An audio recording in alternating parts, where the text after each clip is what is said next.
बिस्मिल्लाहिर्रहमानिर्रहीम। मैं हूं राजा इमरान और आज हम जिस टॉपिक पे बात कर रहे हैं वह शहर कायद में बढ़ती हुई जो जराइम की वारदातें इस हवाले से करेंगे। रवां साल में कौन से जराइम हैं जिनमें इजाफा देखने में आया, और इस हवाले से इस वक्त मेरे साथ senior crime reporter Salik Shah मौजूद हैं और हम इस हवाले से बात करेंगे कि शहर में बिलखसूस जो स्ट्रीट क्राइम में इजाफा हुआ उसकी क्या वजूहात हैं और बाकी जो भी क्राइम है इसके हवाले से बात करेंगे। अस्सलाम वालेकुम। सालिक शाह साहब, बताइएगा, आप क्राइम पे नज़र रखे हुए हैं और इस साल में सबसे ज़्यादा जो है वारदातें जो है इस स्ट्रीट क्राइम में इजाफा हुआ, तो आप क्या समझते हैं इसकी असल वजह है क्या? देखिए राजा साहब, जो शहर में बढ़ते हुए स्ट्रीट क्राइम की जो वारदातें हैं गुज़िश्ता 5-6 सालों से हम देख रहे हैं कि शहर में हर साल ग्रेजुअली स्ट्रीट क्राइम की वारदातें जो हैं वो हर गुज़िश्ता साल से बढ़ती हुई महसूस होती हैं। गुज़िश्ता साल जिस तरह आदाद शुमार जो थे वो अराउंड कोई 60-65 हज़ार के करीब थे, लेकिन इस साल अभी सितंबर का महीना अभी ख़त्म हुआ है, अक्टूबर शुरू हुआ है और अभी तक ये आदाद शुमार जो है वो 70,000 से ऊपर तजावज़ कर चुके हैं। और शहर में जो स्ट्रीट क्राइम की वारदातें बढ़ रही हैं, जो वाक़यात इस किस्म के सामने आ रहे हैं, दूसरी अफसोसनाक जो सूरत हाल है वो ये है कि आम शहरी जो हैं वो इसमें ज़्यादा निशाना बन रहे हैं। कमो बेश 350 के करीब जो है वो शहरी डाकुओं की गोलियों से ज़ख्मी हुए हैं और 70-80 से जो ज़्यादा शहरी हैं वो डाकुओं की गोली से जान बहक हुए हैं, अपनी जान से उन्होंने हाथ गंवाया है। जबकि इसके अलावा शहर में जो स्ट्रीट क्राइम की जो वारदातें हैं, स्नैचिंग की वारदातें हैं, मोटरसाइकिलें चोरी हो रही हैं, गाड़ियाँ चोरी हो रही हैं, घरों में डकैतियाँ हो रही हैं, बैंकों से रकूम लेके जो लोग शहरी निकल रहे हैं वो लूट रहे हैं, इस बेशबहा वारदातें हैं। ये आदाद शुमार जो इस वक्त जो है वो 70,000 से तजावज़ कर चुके हैं। अगर इनका ब्रेकअप किया जाए राजा साहब तो उसमें यह है कि कोई 40,000 के करीब जो है वो मोटरसाइकिलें इस शहर से चोरी की गई हैं, छीनी गई हैं, जबकि 28,000 के करीब जो है मोबाइल फ़ोन छीने गए हैं या चोरी की गए हैं, जबकि 1,500-2,000 के करीब जो है वो गाड़ियां हैं, कारें हैं, जो जिनमें से 70% जो गाड़ियां हैं वो ज़्यादा चोरी की गई हैं और 30% जो गाड़ियां हैं वो छीनी गई हैं। जबकि इनमें रिकवरी का रेशो जो है वो ना होने के बराबर है। पुलिस हुकाम कहते हैं कि हमने रिकवरी की तरफ लेके गए हैं, कुछ लोग मुल्ज़मान को गिरफ़्तार तो किया है, लेकिन जो आदाद शुमार हैं, जो पुलिस की जानिब से आदाद शुमार जारी किए गए हैं, अभी गुज़िश्ता कुछ अरसे में जो इन चीज़ों में हम देखेंगे प्रोएक्टिवली पुलिस काम कर रही है शहर में, तो उसमें अब यह है कि रिकवरी का वो रेशो बढ़ाने अब इन दिनों में बढ़ा है, लेकिन इससे पहले रेशो जो था वो 3% के करीब था। आप ये खुद अंदाज़ा लगा लीजिए, 70,000 के करीब वारदातें हों, उसका 3% तो मेरे ख्याल से 1,000 भी नहीं बनता। तो अब जैसे कि आपने बताया कि वारदातें बढ़ी हैं, हमने ये भी देखा है कि गुज़श्ता कुछ हफ्तों से या कुछ दिनों की बात कर ली जाए तो शहरी जो हैं वो अब ख़ुद कानून को भी हाथ में ले रहे हैं। बहुत सारे ऐसे वाक़यात भी रिकॉर्ड हो चुके हैं। तो आप मुझे ये बताइएगा कि हर साल आप देखते हैं कि हमेशा हमने देखा है कि जब वारदातें बढ़ती हैं उसके बाद कोई ना कोई फ़ोर्स आती है। अब शाहीन फ़ोर्स एक बनाई गई है स्ट्रीट क्राइम के हवाले से इस शहर में, तो आप क्या समझते हैं किस हद तक वो काम कर रही है और अपने मकासद में वो इस वक्त कामयाब नज़र आ रही है आपको? देखिए राजा साहब, यहाँ जो बुनियादी तौर पे स्ट्रेटजी का जो फुकदान हमें नज़र आता है वो इस सेंस में है कि ये वही पुलिस फ़ोर्स है जो ऑलरेडी थानों में काम कर रही थी। अब उनको सिर्फ ये है कि उन्हें एक नारंगी रंग की, ऑरेंज कलर की एक जैकेट पहनाकर रोड पे खड़ा कर दिया गया है, 2 शिफ्टों में खड़ा कर दिया गया है। शहर के हमें जो पोश एरियाज़ हैं, साउथ जोन है, ईस्ट जोन है, उसके जो मरकज़ी इलाके हैं वहाँ पर तो हमें शाइन फोर्स नज़र आती है, लेकिन कराची के वो इलाके जो ज़्यादा अफेक्टेड हैं स्ट्रीट क्राइम की वारदातों से, जैसे कोरंगी के जो मुज़ाफ़ाती इलाके हैं, कोरंगी के अंदरून के जो इलाके हैं, औरंगी टाउन के जो इलाके हैं, नॉर्थ कराची के इलाके हैं, नॉर्थ नाज़ाबाद के इलाके हैं, सुजानी टाउन के जो इलाके हैं, सोराग के इलाके हैं, वहाँ पर शाइन फोर्स ना होने के बराबर है। पुलिस अपनी तरफ से पूरी कोशिश कर रही है इन चीज़ों को कॉप अप करे, मुल्ज़मान को गिरफ़्तार करे, लेकिन बदकिस्मती यह है कि शहर में पुलिस की इतनी स्ट्रेंथ नहीं है जितनी शहर में अब आबादी का फ़्लो बढ़ गया है। फिर आप ये देखते हैं कि जो एडिशनल आईजी ने जो बात कही कुछ दिनों पहले कि जो बाहर से आने वाले जो लोग हैं, जो दूसरे सूबों से जो लोग आ रहे हैं, वो यहाँ पर आके जब काम रोज़गार ढूंढने के चक्कर में आते, जब उनको रोज़गार नहीं मिलता तो वो इस किस्म की वारदातों की तरफ चले जाते हैं। अभी इस अरसे में गिरफ़्तार होने वाले जो बहुत बेशतर मुल्ज़मान हैं उनका ताल्लुक भी बदकिस्मती से उन्हीं इलाकों से है जिनके बारे में एडिशनल आईजी ने निशानदेही की थी कि ये वहाँ के लोग हैं, यहाँ के वारदातें कर रहे हैं। और दूसरी तरफ जो एक पुलिस की जो ये कह रही है कि हम जो शहरियों को कहते हैं कि वो खुद विजिलेंट रहे, इसके बाद हम ये देख रहे हैं कि अब वारदातों का फ़्लो बढ़ा है, साथ में CCTV फुटेजेस का फ़्लो बढ़ा है।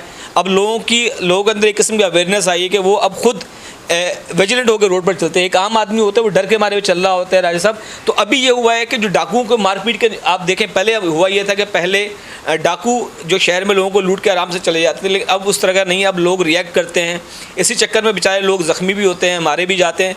लेकिन वो अल्टीमेटली अब डाकू से खुद मुकाबला कर रहे हैं, दूबदू मुकाबला कर रहे हैं। गुज़िश्ता 1.5 महीने के अंदर 11 जो मुल्ज़िमान हैं वो शहरियों ने खुद पकड़ के उनको या तो जाँ बहक किया है या फिर पुलिस के हवाले करने वालों की तादाद जो 50 से ज़्यादा है। जी शाह साहब, जैसे आपने बात की कि यहाँ पर आबादी के हवाले से अगर बात की जाए तो कराची की आबादी लगभग 3 करोड़ के लगभग है। उसके मुकाबले में यहाँ पे पुलिस फोर्स कम है, लेकिन दीगर कानून नाफज करने वाले अदारे भी यहाँ पे काम कर रहे हैं।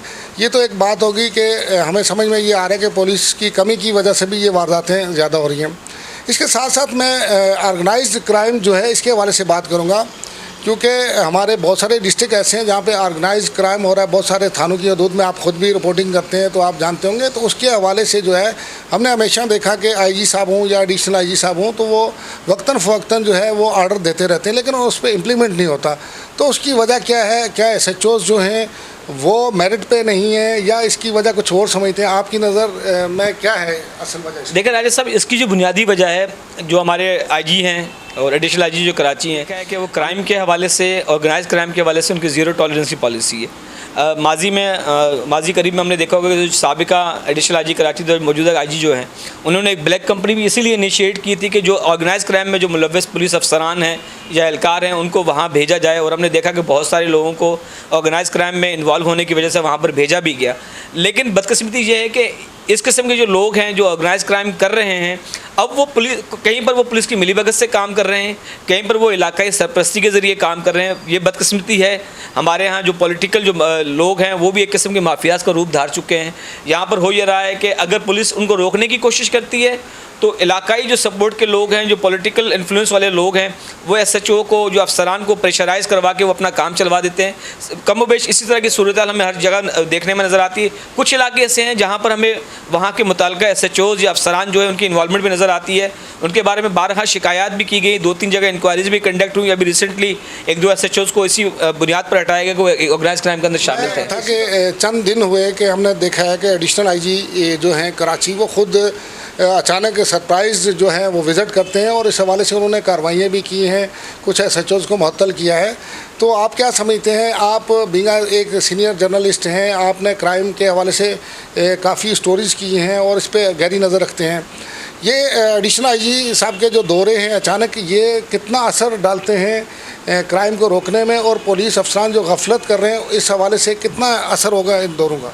जी देखिए, जो जहाँ तक एडिशनल आईजी की बात है, अब वो उन्होंने ऑन फील्ड आकर ऑन ग्राउंड तमाम अफसरान को पाबंद किया है। तमाम जो SSPs हैं, SPs हैं, DSPs हैं, उनको कहा है कि वो अपने इलाके में रहें, अपने इलाकों का विज़िट करें। शहर के जो मरकज़ी इलाके हैं, जो हॉट स्पॉट्स हैं, वहाँ पर खड़े होकर अपनी पिकेटिंग लगाएं। और हमने देखा कि इन दिनों में उन्होंने मुख्तलिफ जगहों के विजिट्स भी किए। रात में वो निकल रहे हैं, रोज़ाना रात को निकल रहे हैं एडिशनल आईजी, जाके सरप्राइज़ विज़िट कर रहे हैं। कहीं पर उन्होंने कार्रवाइयाँ भी की हैं, शोकाज नोटिस भी दिए हैं 1-2 SHOs को।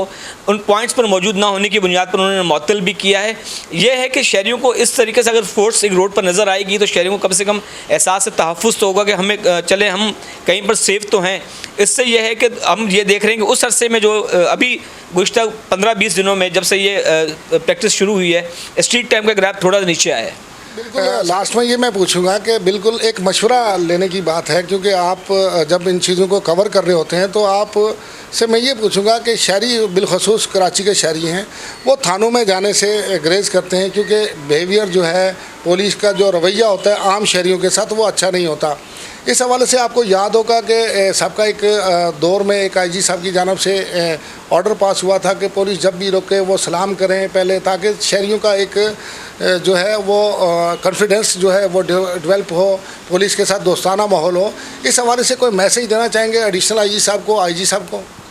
जी देखें, जो कराची की जो पुलिस है अब उसमें माजी के मुकाबले में थोड़ा चेंज तो है। जो नई जनरेशन आई है, जो 2014 के बाद की जो भर्तियां हैं, उसमें जो नौजवान जो आए हैं वो अब उनके थोड़ा सा रख रखाव, बिहेवियर जो है टुवर्ड्स पीपल जो है थोड़ा सा बेहतर है।